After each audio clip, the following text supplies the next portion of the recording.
నమస్తే. కూటమి ప్రభుత్వం వచ్చి 100 రోజులు అవుతుంది. 100 రోజుల పరిపాలన ఎలా ఉందని మీరు ఏం చెప్తారు? నా బొంద, నా శారద, నా పెండగళ్ళు లాగా ఉంది. దాని వచ్చే ఎన్నికల్లో మీ ప్రభుత్వాన్ని, మీ పార్టీని కిలోమీటర్ గొయ్యి దూసి ఆ గోతులు పాతిపెట్టే రోజులు దగ్గరలోనే ఉన్నాయి. ఇప్పుడు బీర్లు 6 మ్యాన్సన్ లాగా ఉంది పరిపాలన. ఇది పరిపాలన అంటారా? దీని ప్రజా పరిపాలన అంటారా? పోరంబోగు పరిపాలన అంటారా? చెప్పండి. అది పట్టాభి చెప్పినట్టు బోసడికే పరిపాలన అంటారా? నేను ధైర్యంగా మాట్లాడుతున్నాను. మీరు కూడా ధైర్యంగా టెలికాస్ట్ చేసే దమ్ము ఉంటే నా దగ్గర ఇంటర్వ్యూ చేయండి, లేకపోతే చేయమాకండి. అది ఎందుకంటే ఇది పూర్తిగా ఈవీఎం పరిపాలన, ప్రజా పరిపాలన అయితే కాదు. ఎట్టి పరిస్థితుల్లో 3 కోట్లలో 6 బీర్లుగా ఈ కూటమి ప్రభుత్వం దీని దినాభివృద్ధి వర్ధిల్లుతుంది. ఎట్టి పరిస్థితుల్లో కూడా ఇది ప్రజావి ప్రభుత్వం అయితే కాదు.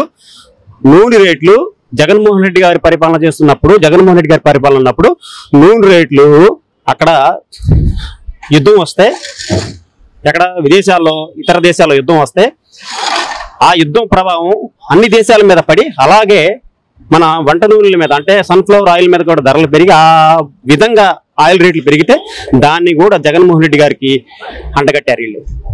ఇప్పుడు ఎందుకు ఎవరు సంగనాగడానికి వీళ్ళు కిలో వంట నూనె వచ్చేసి 30 రూపాయలు పెంచారు? చెప్పండి.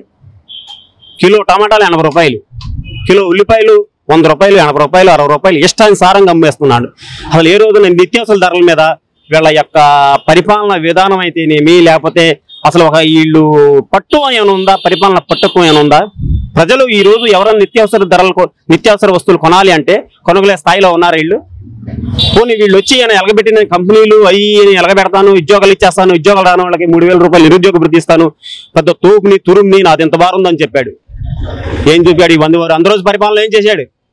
4 వైసీపీ ఎంపీలని తన పార్టీలో కలుపుకోవటం, 4 వైసీపీ ఎమ్మెల్యేలు తన పార్టీలో కలుపుకోవటం, ఎమ్మెల్సీలు తన పార్టీలో కలుపుకోవటం, లేదా వైఎస్ఆర్సీపీ సంబంధించిన నాయకుల మీద కేసులు పెడతాం, అక్రమ కేసులు పెడతాం, ఐపీఎస్లు ఇతని చంద్రబాబు నాయుడు కూటమి నాయకుల యొక్క అక్రమాలు ఏదైతే ఉన్నాయో అవన్నీ వెలుగు తీసిన ఐపీఎస్లనేమో అక్రమ కేసులు పెట్టి వాళ్ళని జైలు సస్పెండ్ చేయటం. ఇదే పరిపాలన? ఇదే ప్రజా పరిపాలన? నువ్వు ఇస్తానన్న హామీలేయి ప్రతి ఒక్క ఇంటికి ఎంతమంది పిల్లలుంటే అంతమందికి 15,000 ఆడపిల్లలుంటే 18 సంవత్సరాలు దాటితే 18,000 50 సంవత్సరాలు దాటితే నీకు పెంచినో, పుట్టిన పిల్లల దగ్గర నుంచి చచ్చిపోయే వరకు నీకు డబ్బులు ఎత్తానే డబ్బే డబ్బు అన్నారు కదా. ఏమైపోయింది అదంతా? నెల ఉచిత గ్యాస్ సిలిండర్లు ఇస్తానన్నారు, 3 సంవత్సరాలు 3 గ్యాస్ సిలిండర్లు ఇస్తానన్నారు. ఎక్కడిచ్చారు? ఏమైపోయింది మీ హామీలు? ఉచిత బస్సులు ఇస్తానన్నారు, ఏమైపోయింది మీ హామీలు? ఇది పూర్తిగా ఈవీఎం ప్రభుత్వం, ఈవీఎం పరిపాలన సాగుతుందిలే కానీ ప్రజా పరిపాలన అయితే ససీమర సాగట్లేదు. చంద్రబాబు నాయుడు గారు కూడా చెప్పడం జరిగింది, ఖజానా ఖాళీ లేదు, రాష్ట్ర ప్రజలందరూ కూడా అర్థం చేసుకోవాలి అని చెప్పేసి చెప్పడం జరిగింది. ఖజానా ఖాళీ అయిపోయిందని చెప్పాడు. ఖజానా ఖాళీ ఇప్పుడు ఈ దౌర్భాగ్యుడు ఎప్పుడు ఖజానా ఫుల్గా ఉందని చెప్పాడు? చెప్పండి.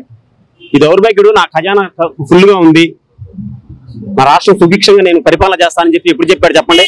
ఎప్పుడు చూసిన దరిద్రుడు మాట సుమం పులకరా పెళ్లి కొడకరా అంటే పెళ్లి కూతురు ముందు ఎక్కడ ఉందని చెప్పేసి ఎప్పుడు చూసినా ఆయన ముఖ్యమంత్రి అయిన దగ్గర నుంచి ఇప్పటి వరకు కూడా 14 సంవత్సరాలు ముఖ్యమంత్రి చేశాడు. ఇప్పుడు మొన్న ముఖ్యమంత్రికి ఎరగబెట్టాడు. ఎప్పుడన్నా సరే ఖజానా ఫుల్గా ఉంది, ఖజానాతో సంబంధం లేదు, నీ ఇంట్లో చంద్రబాబు నాయుడు ఈ కూటమి నేతల ఇంట్లో అంత బాగుంటేనే వాడి పిల్లలను సవ్యంగా చూసుకుంటున్నారా? వీళ్ళందరూ బాగుంటేనే వీళ్ళు ఏసీ కార్లు తిరుగుతున్నారా? అంత బాగుంటేనే వేడి ఖద్దరు షర్ట్లు వేసుకుని తిరుగుతున్నారా వీళ్ళు? చెప్పండి.